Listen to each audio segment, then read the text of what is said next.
Жазасын тартқан қу.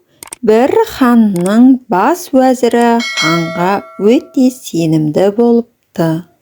Қандай жұмыс болса да, не істесе де сол уәзір арқылы бітеді екен. Хан өлімге бұйырған залымдарды жазалап, хан үкімінің орындалуын қадағалап, оны тексеретін де осы уәзір екен. Басқа уәзірлер оны көре алмай қызғанады. Әсіресе екінші уәзір оны не қылса да өлтірудің жолына түседі. Бір сылтау табылса ақ, бас уәзірді жамандайды. Бірақ хан көпке дейін оның сөзіне иланбайды. Бір күні екінші уәзір ханға келіп айтады: бас уәзірдің жұқпалы дерті бар. Қасына жақындаған кісіге де, малға да жұғады. Соны жасырып, сізге айтпай жүр. Сөйтіп жүріп, ол сізді дертке шалдықтырады. Өзіңіз байқаңызшы, сізге келгенде дертін жасыру үшін аузын қолымен қалқалап басып тұрады. Дерттің жаман иісі сіздің мұрныңызға шалынбасын дегені бұл. Нанбасаңыз бір күні арнайы шақырып алып иіскеп көріңіз. Дертін жасыру үшін алдыңызға келгенде аузын басып тұрады. Мұны естіген соң хан шошиды. Сонда да ешқашан жамандық істемеген кісіні қалай қияды? Егер дерті болса, жұмысында да мән болмас деп ойлайды.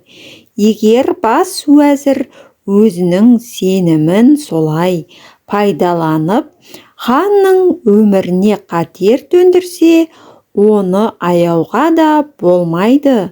Жазасын тарту керек. Хан сонда да ойланады: рас па, жоқ әлде өтірік пе? Мұндай қылғаны несі? Бас уәзірді тексеріп көрейік. Екінші уәзір ханның алдынан шыққан соң, бас уәзірге барып, қонаққа шақырып кетеді. Үйіне келіп, неше түрлі тамақ даярлатады. Сонда тамақтардың бәріне сарымсақты көп қостыртады. Тамақты жеп бола берген кезде ханның хабаршысы келеді. Бас уәзірді хан шақыртады деп хабарлайды. Бас уәзір ойға шомды. Не істемек керек? Аузынан сарымсақ иісі мүңкіп тұр. Сонда да амал жоқ, бармауға болмайды. Ханға келгеннен кейін ханға тақап тұрмайды. Қолымен аузын баса береді. Хан қасына тақап келіп, қолыңды тарт дейді. Қолын тартып еді, аузынан жаман иіс шығады. Содан кейін хан екінші уәзірдің айтқаны рас екен деп ойлап, жазаға тартатын жерге бұйрық жаза бастады. Бұл уәзірді бұйрықты алысымен өлтір дейді. Мұндағы өлтір деп жазылғанды бас уәзір білмейді. Неге десеңіз, ханның мұндай жарлығын жазаға тартатын жерге бас уәзірдің өзі алып баратын еді. Сондай ғой деп алып кете барады. Келе жатып екінші уәзірге жолығады. Ол қайда барасың деп сұрайды. Сонда бас уәзір қолындағы қағазды көрсетеді. Екінші уәзір: бұл қағазды мен апарайын, маған бер деп бас уәзірден сұрайды. Бас уәзір ойлайды, мені сыйлап қонаққа шақырып еді ғой, бұл да мәртебе көріп тұр, деп қағазды беріп жібереді.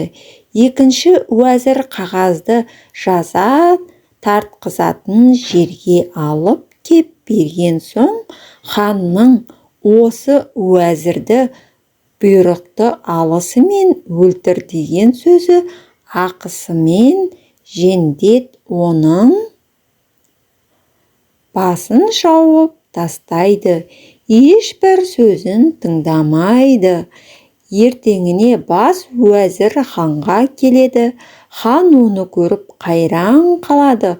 Бұл қалай тірі келді дегендей аң-таң, менің бұйрығымды орындамаған екен деп ойлайды.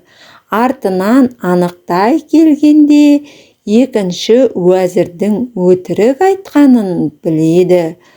Құдай жақтап өзінің сенімді адамы қалады да өсекшіл уәзір өледі.